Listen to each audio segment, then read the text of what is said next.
The night was supposed to be ordinary. The kind of night where the air clings heavy to your skin, where even the stars seem too tired to shine. Savannah, Georgia lay quiet under a thick summer heat, the streets humming low with the leftover warmth of the day. The neon lights of a tired pharmacy buzzed against the dark, bleeding a sickly yellow into the night. And into that weary, humming stillness walked Rosa Carter. 58 years old. Nurse, mother, survivor. She moved with the slow, practiced grace of someone who knew how to carry exhaustion without letting it break her. Her scrubs were creased from double shifts and her shoes were worn soft at the heels. But her shoulders stayed straight and her chin was lifted with a quiet dignity. In her hand, she clutched a small slip of paper. Her prescription for blood pressure meds. Simple, routine. She had picked up medicine here a dozen times before. Inside, the pharmacy was almost empty. A teenage clerk leaned on the counter, poking absently at his phone. Behind him, a pale woman in a sharp blazer, the manager, Rosa guessed, tapped irritably at a computer screen. Rosa smiled gently, the way she always did, and offered her ID, her insurance card, and her prescription. "Just a refill," she said kindly. "Been a long week." The boy took the documents without looking up, mumbling something that Rosa didn't catch. The minutes stretched long, sticky and uncomfortable. Rosa shifted her weight, feeling the ache in her back, the throb in her feet. She thought about the soft bed waiting at home, about the lemon tea she planned to sip before slipping under the covers. She didn't notice right away the way the clerk's brow furrowed, or the way he whispered to the manager, pointing clumsily at the screen. But she noticed when the manager looked at her. Not like a customer, not like a neighbor, but like a threat. "There seems to be an issue with your prescription," the woman said, too sweetly. "We're going to have to verify some information. Could you wait right here, please?" Rosa frowned, confused. "Everything's correct," she said, offering her weary, tired smile again. "I've been filling this prescription here for years." The woman's smile didn't reach her eyes. She stepped back, tapping furiously at the keyboard. Rosa waited. And waited. And then the words came, sharp and slicing. "We've contacted the authorities." For a moment, Rosa thought she had misheard. Surely they didn't mean her. Surely there had been a mistake. "The authorities?" she echoed, her voice low and even. The boy behind the counter suddenly found something fascinating on the floor. The manager's jaw tightened. Outside, the faint whine of sirens wove into the heavy night air. Rosa felt the old, familiar weight settle on her chest. That weight every Black American knows without needing it explained. That slow, suffocating understanding that no matter how kind you are, no matter how careful, the world can still decide you are guilty without ever hearing you speak. She could have left. She could have demanded her paperwork back and walked away. But she stayed. Because leaving would look like guilt. Because she had nothing to hide.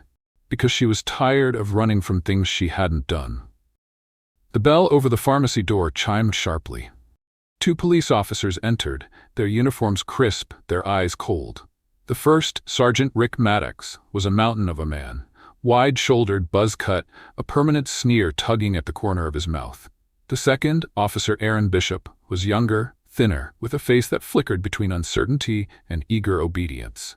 The manager rushed to them, her voice dipping into a syrupy whisper. "That's her," she hissed, pointing a trembling finger.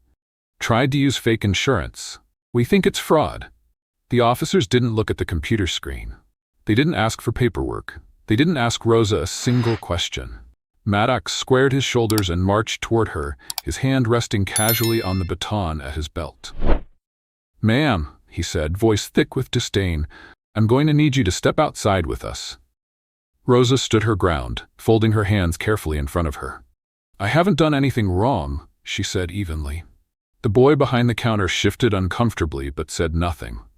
Other customers, drawn by the low tension, peeked over the aisles.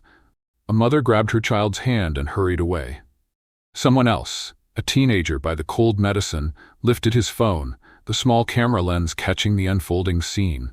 Rosa saw him out of the corner of her eye and felt a spark of something deep inside her settle. Let them record, she thought. Let the truth be seen. She lifted her ID and insurance card carefully, offering them again. "Here," she said quietly. "Everything matches. You can check it." Maddox barely glanced at them. "Step outside," he barked. And when Rosa hesitated, not because she was resisting, but because she was stunned, he reached for her.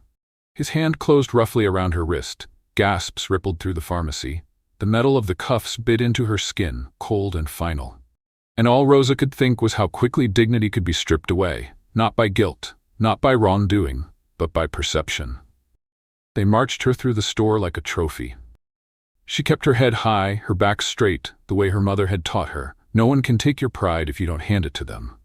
But it burned. God, it burned. The way the customers stared, the way the manager smiled, tight and victorious. Outside, the air was thicker, heavier. The world tilted and spun. They shoved her into the back of the squad car. Maddox slammed the door shut with a final, echoing thud. From the darkened back seat, Rosa looked up at him. Her voice was calm, cutting through the heat like a blade. "You're making the biggest mistake of your life," she said. Maddox just smirked. He didn't know. He had no idea. But he was about to find out. And when he did, when the storm hit, it wouldn't just destroy his career. It would shatter the whole rotten system he thought would always protect him. The ride to the station was short, but it stretched endlessly inside Rosa's mind. In the cramped back seat, the handcuffs bit into her wrists with every bump and jolt, the metal cold against her skin. She sat stiffly, staring out the window, watching the blurry world slide by. The fast food joints, the shuttered stores, the sleeping city that didn't even know what was happening to her. In the front seats, Officers Maddox and Bishop spoke in low, lazy tones. They laughed once, a short, cruel sound that made Rosa's stomach knot. "Another fraud case," Maddox muttered, shaking his head. "They never learn, do they?" Bishop mumbled something in reply. Rosa couldn't hear it. Maybe he wasn't sure either if he agreed or if he was just too used to nodding along. She didn't speak. She didn't flinch. She sat tall, every muscle screaming to defend herself, to shout the truth. But she knew better. In their eyes, silence could be twisted into guilt. Words could be twisted into resistance. And a black woman shouting for her rights. That was a death sentence in too many stories she'd heard. The station was a squat, ugly building with flickering lights and cracked pavement in the parking lot. Inside, the smell of stale coffee and bleach clung to the air, mixing with something older, something sour and rotting. They marched Rosa through the lobby. Conversations paused. Heads turned. Officers leaned back in their chairs, pretending not to watch, but watching all the same. Their eyes flicked over her like she was a stain they didn't want to acknowledge. Rosa felt it. The judgment, the dismissal, the quiet, suffocating prejudice that didn't need to be spoken aloud to be real. She had spent her whole life fighting against it, in hospital wards and boardrooms and grocery stores. But here, inside these walls, it wrapped around her like a shroud. At the booking desk, Sergeant Howard Calloway, heavy-set, jowly, with a permanent scowl, looked up briefly as they approached.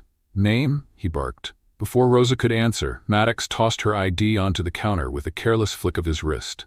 Rosa Carter. Suspected prescription fraud.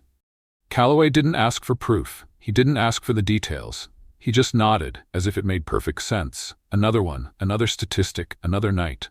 He scribbled something into the intake log. Race, black. Gender, female. Age, 58. Those were the only facts that seemed to matter. They took her mugshot next.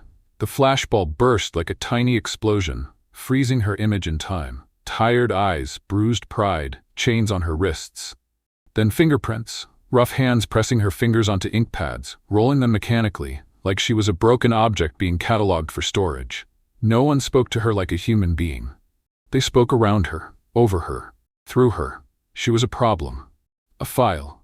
A hassle to be processed. Not a woman. Not a healer who had spent 3 decades stitching strangers back together. Just another body in a system that knew how to break people better than it ever knew how to fix them. They shoved her into a holding cell. Bare concrete walls, a metal bench bolted to the floor, the sour smell of sweat and despair baked into the cracks.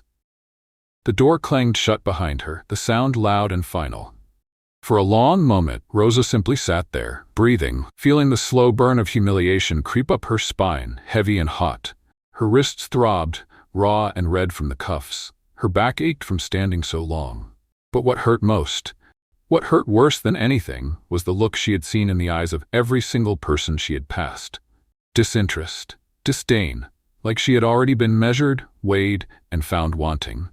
Down the hallway, she could hear Officer Maddox's voice, laughing, telling the story already, embellishing it for the audience, painting her as another one of them. Dangerous, dishonest, disposable. Bishop's laugh was quieter, but it was there too, trailing after the ugliness like a loyal shadow. Rosa pressed her palms against the bench, grounding herself against the growing tidal wave of fury. She wanted to cry, she wanted to scream, she wanted to pound on the door until the whole damn building cracked open, but she didn't. She sat, she breathed, she waited. Because somewhere deep inside her, deeper than the hurt, deeper than the rage, something colder and stronger had taken root. She would not let them have her soul, not tonight, not ever. Time bled out in long, aching stretches. The fluorescent light overhead buzzed and flickered, throwing jumpy shadows across the cell. Outside, footsteps echoed, officers moving back and forth, laughing, shouting, living their lives. Beyond the barred window, the city throbbed and pulsed, unaware that inside these four walls, another injustice was blooming quietly in the dark. Rosa thought about her mother, about the way she used to say, "They can break your body, baby girl, they can break your pride, but they can't touch your spirit unless you let them." She closed her eyes and breathed, letting the words root deep inside her. And then, just when she was starting to think the night would bleed endlessly into morning, the first crack appeared.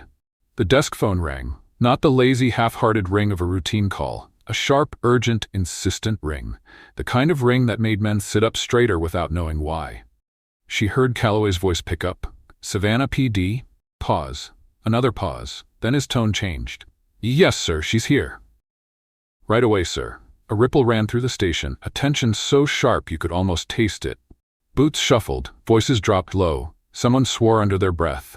The air shifted, from arrogant, lazy dismissal into something colder, something closer to fear. Rosa sat a little taller.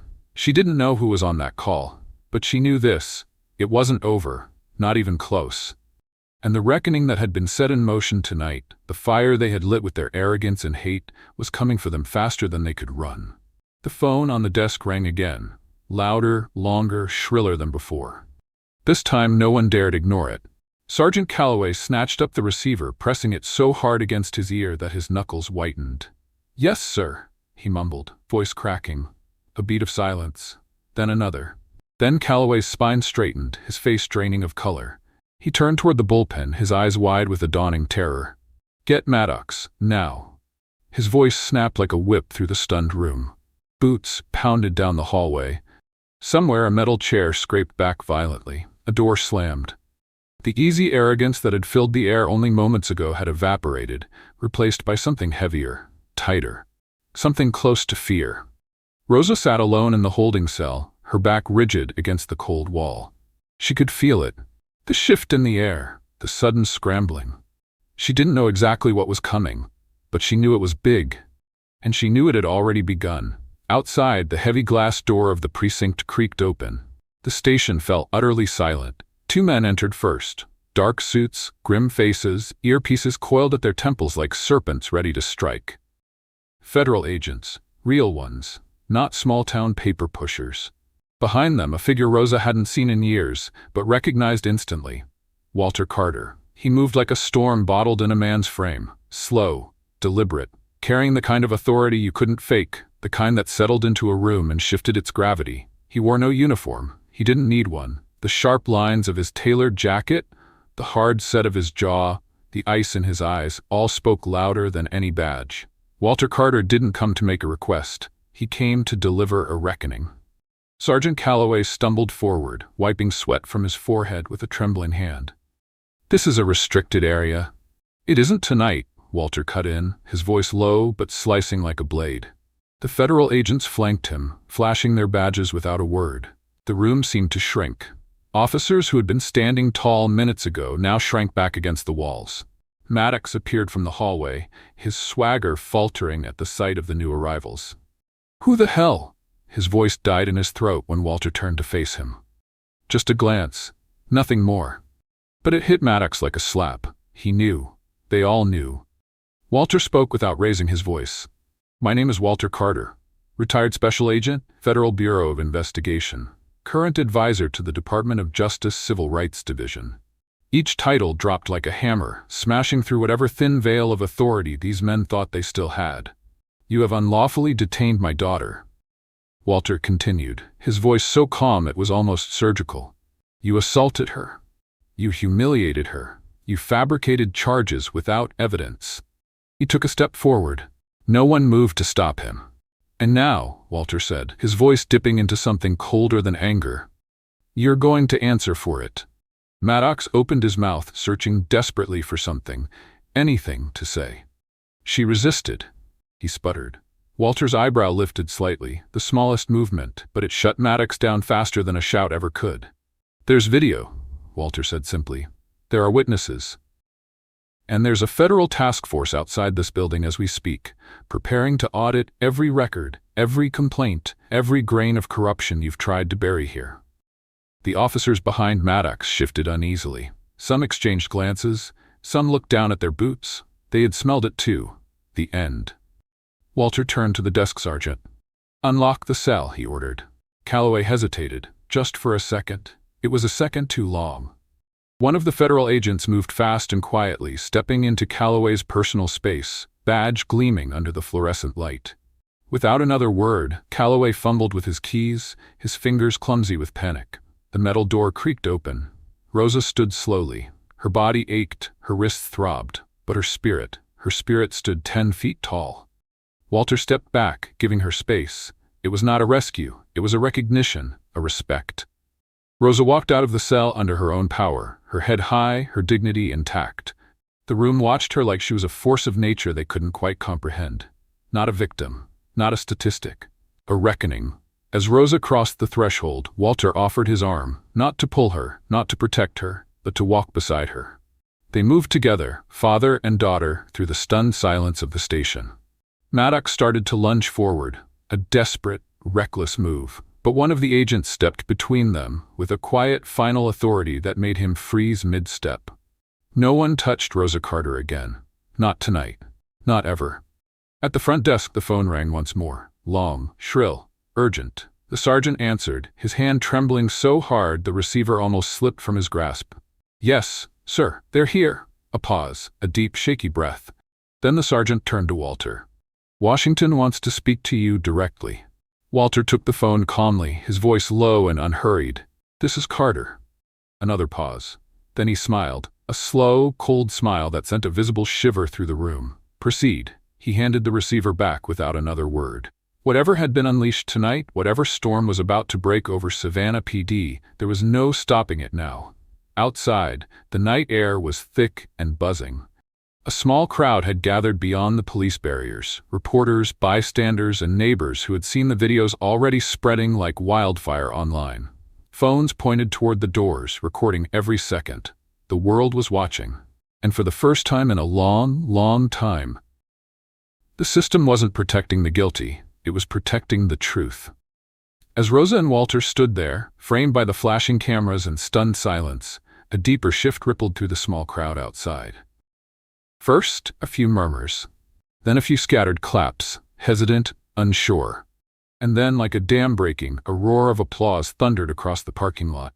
Dozens of people, strangers, neighbors, night shift workers who had stumbled across the live streams were clapping, cheering, shouting her name. "Rosa! Justice for Rosa, we see you!" Signs hastily scrawled on cardboard bobbed above the heads of the crowd. "We stand with Rosa. End racist policing. No more silence." The voices grew louder, stronger, rising like a wave that threatened to engulf the old brick station behind them. Rosa blinked against the floodlights and cameras, her throat tightening. Not from fear, not from shame, but from something she hadn't let herself feel in a long, long time. Hope. Walter placed a steadying hand lightly on her back, not pushing, not leading, just reminding her, "You are not alone." Rosa lifted her chin, allowing herself finally to meet the eyes of the crowd. Faces of every color, every age, some with tears shining under the harsh streetlights. "They tried to erase me. They failed." A door banged open behind them. The heavy oak doors of the precinct. Sheriff Calloway himself stepped out. Big-bellied, red-faced, his badge gleaming like a weapon. He stalked toward them with the lumbering fury of a man used to being obeyed without question. "What the hell is going on here?" he barked, voice raw. The crowd hushed, leaning forward as if drawn to the confrontation. Walter didn't flinch, didn't even blink. He turned slowly to face Calloway, his expression calm, lethal. "What's going on?" Walter said evenly. "Is that your department just committed a federal civil rights violation? Live on half the cell phones in Georgia." Calloway's mouth opened and closed, struggling for footing. Behind him, federal agents fanned out. They weren't here to negotiate. They were here to take over. Walter took a slow step closer. Not threatening, but implacable.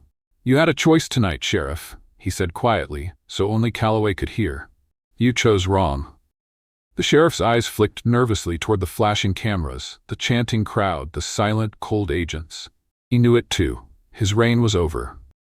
Rosa turned slightly, catching the sheriff's eye for just a moment. She didn't speak. She didn't need to. Her steady gaze said everything.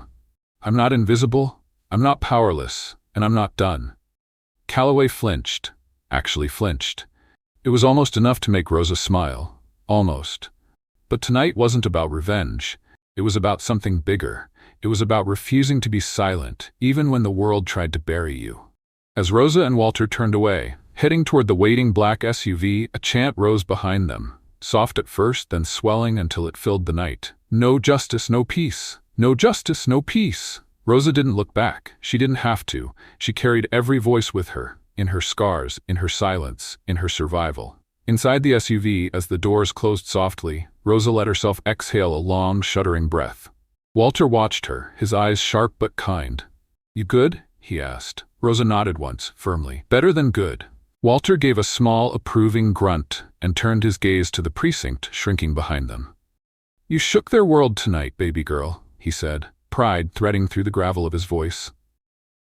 "And it's only just getting started." Rosa leaned her head back against the seat, staring up at the stars splattered across the deep Georgia sky. For the first time in a long, long time, they didn't feel so far away. The days that followed were a blur. Phone calls, interviews, legal consultations. Endless reporters camped outside her small home, waiting for a glimpse, a quote, a headline. Rosa Carter, who once slipped through the world unnoticed, had become the face of something bigger. But fame was never what she wanted. Justice was. Not just for herself, but all those who never had someone like Walter Carter to fight for them. Inside the living room, where she used to rest after brutal nursing shifts, Rosa now sat with legal teams, civil rights advocates, and federal investigators. The evidence piled higher each day: body cam footage, falsified reports, buried complaints. Every piece is a stone pulled from the rotting foundation of a broken system. The city tried to settle quietly. They offered money, apologies, and public statements crafted by PR firms. Rosa said no. Not until there was real change, not until what happened to her couldn't happen again. Not to anyone. One evening, Walter found her sitting on the porch, staring out at the twilight. The street was quiet, bathed in gold from the setting sun. A small breeze stirred the magnolia trees, filling the air with their heavy, sweet scent. "You could settle," he said gently, lowering himself into the chair beside her. "Take the money, move somewhere new, start over." Rosa shook her head slowly. "I'm tired of starting over," she said. "I want to finish something." Walter smiled, that slow, rare smile that softened the hard lines of his face. "Then let's finish it, baby girl," he said. "Together." And so they did. When Rosa filed the civil rights lawsuit, not just against Officers Maddox and Calloway, but against the entire Savannah Police Department, the news exploded like wildfire. Other victims came forward. Old complaints, long ignored, resurfaced with new weight. The city's attorneys fought tooth and nail, but it was like trying to dam a river with bare hands. The truth had too much momentum now. It crashed through every excuse, every lie, every whispered attempt to cover up the rot. 6 months later, Rosa stood on the steps of the federal courthouse, a soft spring wind tugging at the hem of her suit. The settlement was historic. Millions set aside for victims. Mandatory reform of the police department under federal oversight. Officers fired. Supervisors indicted. It wasn't perfect. It wasn't enough to undo the years of damage. But it was real. It was a start. A reporter thrust a microphone toward her as she descended the courthouse steps. "Miss Carter," he called out over the roar of the crowd. "Do you feel vindicated today?" Rosa paused. The cameras clicked around her like a storm. Vindicated? She thought of the pharmacy manager's smug face, of Maddox sneering as he locked her in a cell, of every tiny injustice that had piled up over a lifetime. And she thought of the way the community had risen around her. The signs, the chants, the sea of voices refusing to be silenced. "No," she said clearly, her voice carrying over the crowd. "I don't feel vindicated. I feel responsible, because this isn't the end. It's only the beginning." The crowd erupted into applause, not wild, not riotous, but steady, strong, solid. The kind of applause that meant something had shifted, something had started that couldn't be put back in the dark. That night, Rosa sat alone under the stars, her phone buzzing with messages she didn't answer, her heart heavier and lighter all at once. Walter was right. The fight would never really end. There would always be another battle, another injustice demanding to be dragged into the light. But tonight, she allowed herself a rare moment of peace. She had faced them. She had stood her ground. And she had won, not just for herself, but for every silent voice that had been waiting, hoping, daring to believe change was possible. Because in the end, true justice wasn't just about punishing the guilty. It was about building a world where no one had to fight alone ever again. And Rosa Carter had lit that flame. No matter what came next, it would never be dark again. Not while people like her were still standing.